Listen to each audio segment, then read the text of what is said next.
Muy bien. Ya por último, vamos a hacer un ejemplo que me parece que está padre. Y el ejemplo es el siguiente. Dice, su radio reloj, vaya, es un reloj que a la vez es un radio, eh, lo despierta con un sonido irritante de 600 Hz de frecuencia. Una mañana funciona mal este reloj y no se puede apagar. Ok. Y frustrado por el sonido, supongo, arroja el radio reloj por la ventana del dormitorio. Y el dormitorio se encuentra en el cuarto piso a 15 metros del suelo. ¿Sí? Entonces nos encontramos en un dormitorio que está en el cuarto piso y nos dice que son 15 metros hasta el suelo. Ok. Y supongamos que la rapidez del sonido es de 343 metros sobre segundo. Mientras escucha el radio reloj que cae, ¿qué frecuencia escucha justo antes de que lo oiga chocar contra el suelo? Muy bien, muy bien. Entonces, bueno, creo que sí se entiende en qué consiste este problema. Y básicamente nos dice que nosotros estamos arrojando un reloj que está emitiendo un sonido porque nos parece irritante y lo estamos arrojando hacia una ventana de un dormitorio en un cuarto piso. ¿Ok? Entonces, aquí este es un ejemplo del efecto Doppler porque se está emitiendo ondas, en este caso de sonido, y esa fuente de sonido se está alejando cada vez más. Entonces nosotros vamos a escuchar ese sonido de manera distinta, ¿ok? Entre más se vaya alejando, vaya, entre más vaya acercándose hacia el suelo, ¿sí? Nos dice, ya tenemos información importante. Y la primera es que la rapidez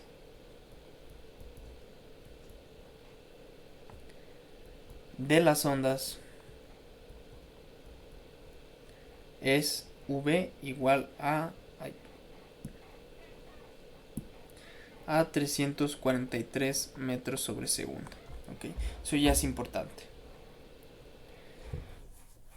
Ahora, pero como lo estamos arrojando de un segundo piso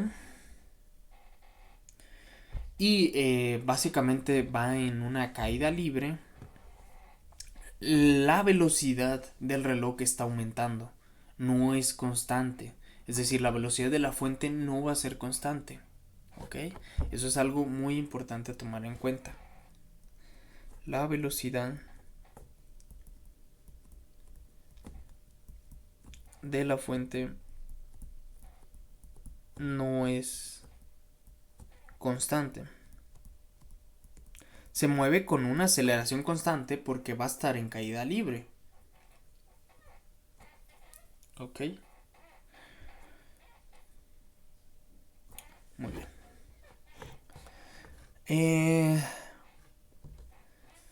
Entonces, más bien. La fuente, es decir, el radio reloj, se mueve en caída libre. Es decir, con una aceleración constante.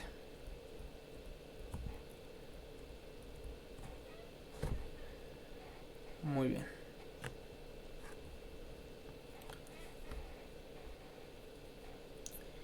Entonces, nosotros ya sabemos que, bueno, ustedes ya deben de conocer las ecuaciones de cinemática que modelan movimientos en caída libre, ¿no? Que modelan objetos en caída libre, perdón. Y pues ya saben que la velocidad va a estar dada, la velocidad final va a estar dada como la velocidad inicial más la aceleración por el tiempo. ¿Ok? Pero nosotros vamos a suponer que el radio reloj se deja caer, pues sí, en una caída, se deja en una caída libre. Entonces la velocidad inicial es cero. A pesar de que lo hayamos arrojado, vamos a suponer que lo arrojamos y que en ese momento no tiene velocidad cuando empieza a caer, ¿ok?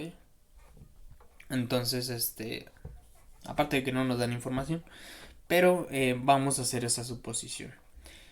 La gravedad, bueno, en este caso la aceleración pues sería la gravedad, ¿no? Y como va hacia abajo pues sería menos g por t. ¿Okay? Esa sería la velocidad con la que va moviéndose la fuente. Y también es la velocidad final. Esta no es constante, va cambiando en el tiempo debido a la gravedad, ¿ok? Pero ahora no conocemos el tiempo.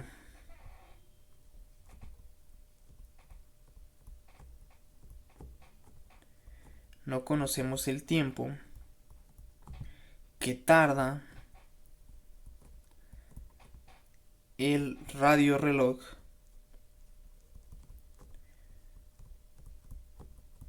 en caer. Acuérdense que nos habían pedido la frecuencia que se escucha justo antes de que lo oiga, antes de chocar con el suelo. ¿Cuál es la frecuencia antes de chocar con el suelo? Como se está alejando, pues podemos utilizar una de las fórmulas que ya encontramos, pero necesitamos la velocidad de la fuente, ¿sí? Nosotros ya tenemos la velocidad del sonido, pero no tenemos la velocidad de la fuente. Y al final, como nosotros nos quedamos en nuestro dormitorio, pues no nos estamos moviendo. Esa velocidad es cero, ¿ok?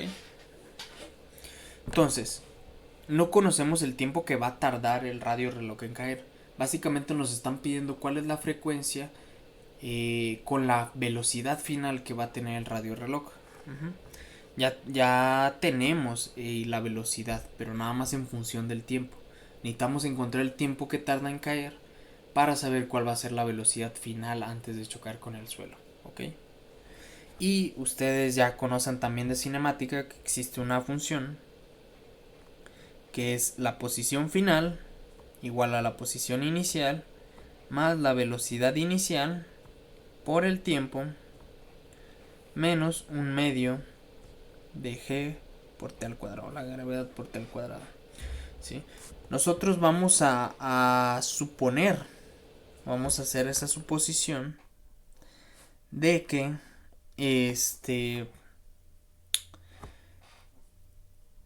el marco de referencia se encuentra a los 15 metros, ¿ok? Entonces la posición inicial es 0. ¿Sí? La velocidad inicial ya también habíamos dicho que era 0. Entonces, la posición final, que ya sabemos que son 15 metros, es igual a menos un medio de g por t al cuadrado.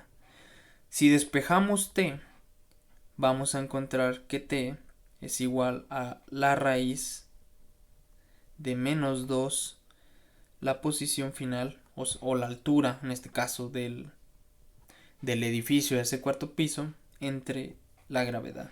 ¿Ok?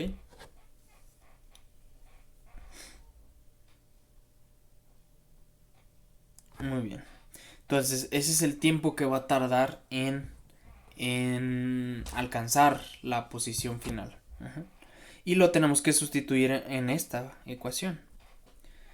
Por lo que la velocidad final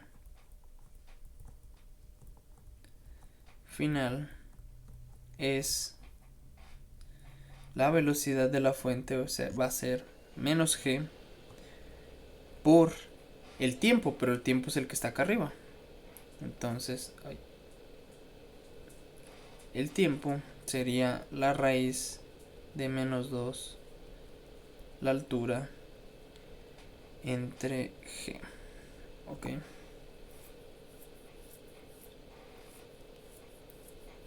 Ok, muy bien.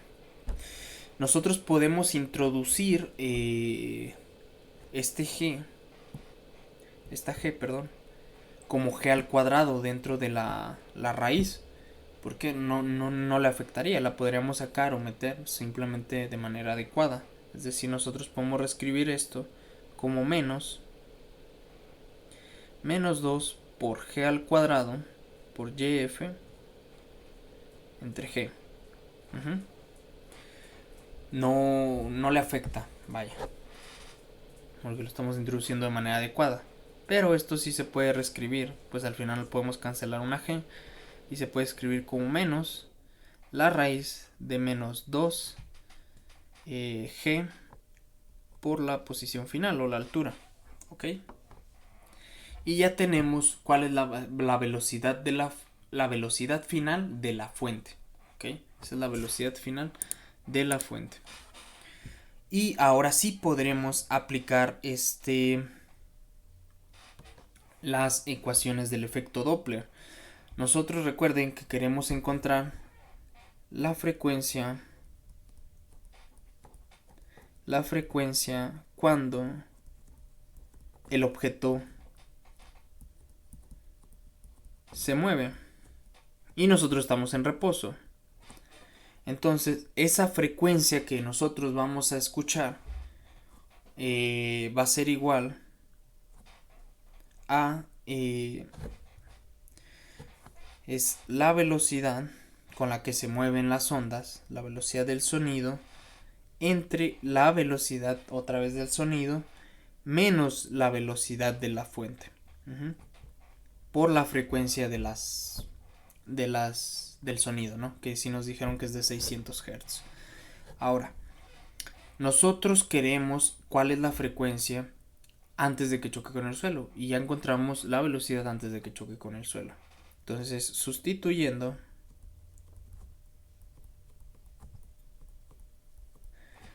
tenemos que la frecuencia con la que vamos a percibir las ondas antes de que choque con el suelo es igual a la velocidad entre la velocidad menos raíz de 2GF por la frecuencia de las ondas. Y esto pues simplemente se puede reescribir como la velocidad entre la velocidad más 2GF por la frecuencia.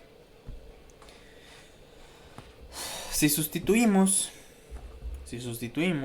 que eso se los voy a dejar a ustedes, vamos a encontrar que la frecuencia que vamos a escuchar antes de que choque con el suelo es de 571 Hz, ¿no? Bueno, yo les voy a dejar así como que tarea que sustituyan, que no es tan complicado, nada más que vean que sí concuerdan las unidades y que sí queda esto de 571 Hz. Este va a ser la frecuencia que vamos a escuchar antes de que el radio reloj choque contra el suelo. Uh-huh. En este caso, como tenemos una raíz, tomen en cuenta que nosotros tomamos el marco de referencia a la altura del piso, de nuestro piso, en el cuarto piso. Entonces YF no va a ser 15 metros, va a ser menos 15 metros, ¿sí? Eso tómenlo en cuenta, dónde están tomando los marcos de referencia. ¿Ok? Entonces esa va a ser la frecuencia y nos habían dicho que la frecuencia original era de 600 Hz. Entonces la frecuencia ha disminuido. Y si la frecuencia ha disminuido significa que el sonido lo percibimos en un mayor tiempo. Y tiene sentido. Volvamos a los dibujitos. Volvamos a los dibujitos. Creo que lo había puesto por acá. Ay, a veces batallo para que se mueva esto. Volvamos a los dibujitos. Si se está alejando, nosotros vamos a estar aquí. Entonces, la longitud de onda se va a hacer más grande, lo que provoca que la frecuencia se haga más pequeña y nosotros no escuchemos ese sonido o escuchemos el sonido en un mayor tiempo, ¿ok? Ya no con el periodo T, sino con un mayor tiempo, ¿ok? Y ese sería el ejemplo. Y bueno, como les había comentado, le vamos a dejar hasta aquí en la cuestión de fenómeno de ondas. Ya no vamos a estudiar la reflexión, ni la refracción, ni la difracción. Eso se los dejé en un video del universo mecánico. donde se estudia todo eso en el contexto de la luz. ¿Okay? El efecto Doppler hasta aquí quedaría. Eh, el día de hoy no vamos a tener laboratorio virtual porque no encontré alguna simulación adecuada acerca del efecto. Bueno, no adecuada, sino como que estuviera padre del efecto Doppler. Yo digo que con todo esto ya quedó muy bien entendido, entonces, bueno, yo pienso eso. este, y pues les digo, no vamos a tener laboratorio virtual. Pero sí hay un laboratorio acerca de reflexión y refracción que se los voy a dejar, ¿no? Por ahí. Ahí debe de estar en el Classroom. Y ahí cuando después de que vean el video del universo mecánico, ustedes pueden pues jugar un rato con esa simulación, con ese laboratorio para que entiendan mejor esos fenómenos de la reflexión y la refracción. ¿Ok? Y el día de mañana ya vamos a ver la interferencia. ¿Ok? Y ahí sí va a haber laboratorio virtual. Ahí sí va a haber laboratorio virtual.